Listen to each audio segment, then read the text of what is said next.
4 millions, c'est le nombre de personnes qui chaque jour franchissent les portes d'une officine en France.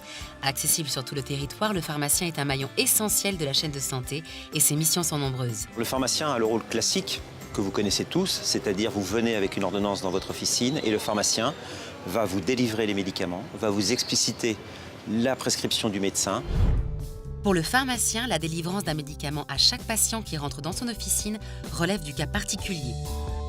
Spécialiste du médicament, le pharmacien, quand il prend l'ordonnance, analyse tout d'abord l'historique médicamenteux, le dossier pharmaceutique ou le dossier du patient. Il vérifie en échangeant avec lui la cohérence de l'ordonnance et la présence éventuelle soit d'interactions médicamenteuses avec un traitement habituel, soit de contre-indications avec son état de santé. C'est ça, c'est un acte intellectuel, c'est l'analyse pharmacologique de votre ordonnance quand vous sollicitez un conseil. Conseil et analyse sont donc les maîtres mots de cet acteur privilégié de la santé. Mais ce n'est pas tout. Depuis 2009, avec la loi Hôpital, Patient, Santé, Territoire, ces missions se sont étendues. Il réalise désormais de façon personnalisée des tests rapides d'orientation diagnostique. C'est le cas pour le diabète ou pour la détection de l'angine bactérienne. Et il réalise également des entretiens pharmaceutiques, entretiens personnalisés, où patients et pharmaciens échangent sur la compréhension du traitement, sur son suivi. À ce titre, la création du dossier pharmaceutique est un vrai plus. Mis en place en 2005 par l'Ordre national des pharmaciens, ce dossier électronique individuel est désormais consultable dans la majorité des officines. C'est un service gratuit proposé par les pharmaciens. Il contient la liste de tous les médicaments délivrés aux patients, avec ou sans ordonnance, durant les 4 derniers mois. Ainsi, en consultant le dossier pharmaceutique, le pharmacien pourra repérer d'éventuels risques d'interaction ou de contre-indication entre les médicaments. Par exemple, Une personne qui prend du paracétamol pour des douleurs chroniques, alors qu'elle est en week-end, elle souffre d'un rhume.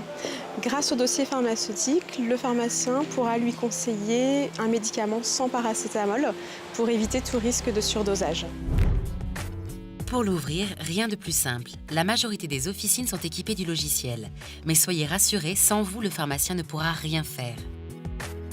Le pharmacien ne pourra accéder à votre dossier qu'en votre présence, puisqu'il a besoin de votre carte vitale. Et le pharmacien doit, lui, s'identifier grâce à sa carte de professionnel de santé.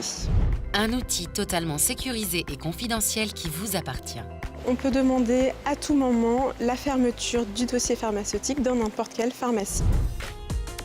C'est bien parce que le médicament n'est pas un produit comme un autre que son utilisation doit être entourée de beaucoup de précautions. Et comme la vente de médicaments en ligne est désormais autorisée pour ceux sans ordonnance, il est impératif d'être très vigilant. Il faut absolument vérifier avant toute chose que le site est bien celui d'une pharmacie d'officine agréée en allant sur le site internet soit du ministère de la Santé, soit sur le site du Conseil de l'Ordre des pharmaciens qui donne la liste des pharmacies agréées. Pas question d'acheter ces médicaments sur des sites de petites annonces ou sur de grandes plateformes de vente en ligne. Le médicament n'est pas un produit comme les autres. Il peut être dangereux pour la santé s'il s'agit de médicaments contrefaits, falsifiés ou d'origine douteuse.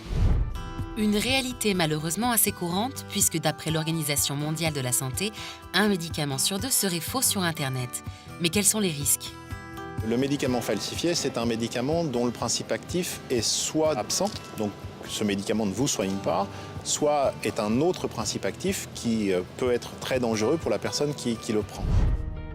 C'est pourquoi s'adresser à une pharmacie en ligne, rattachée à une officine physique agréée, c'est un gage de confiance.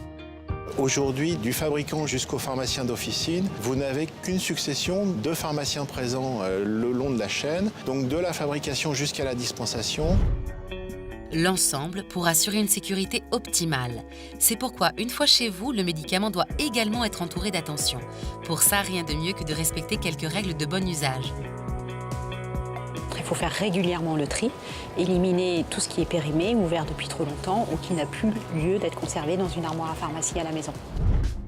Ces précautions sont loin d'être vaines et doivent devenir un réflexe. Le médicament n'est pas un produit comme les autres, qui peut être dangereux, qu'il ne faut jamais le conseiller à une autre personne. En aucun cas, il faut le réutiliser sans avis d'un professionnel de santé. Pensez également à conserver emballage et notices afin d'avoir une référence de l'utilisation et connaissance de la date de péremption, date qu'il faut bien sûr respecter. Parce qu'en fait, au-delà de cette date, on n'a aucune garantie de la stabilité du produit. Ça veut dire qu'on ne sait pas si le médicament est toujours actif ou si du coup on va favoriser des effets secondaires ou des problèmes d'intolérance. Une fois trié, pas question de laisser votre armoire à pharmacie n'importe où. L'idéal, c'est effectivement de la mettre plutôt en hauteur, notamment hors de portée des enfants, en faisant un tri à l'intérieur des médicaments pour enfants et des médicaments pour adultes. Médicaments périmés ou non utilisés mis de côté, il ne vous reste plus qu'à les rapporter chez votre pharmacien qui se chargera de les remettre aux organismes de collecte appropriés. Cyclamède pour les médicaments et Dastri pour les piquants, ces derniers ne devant jamais être mélangés.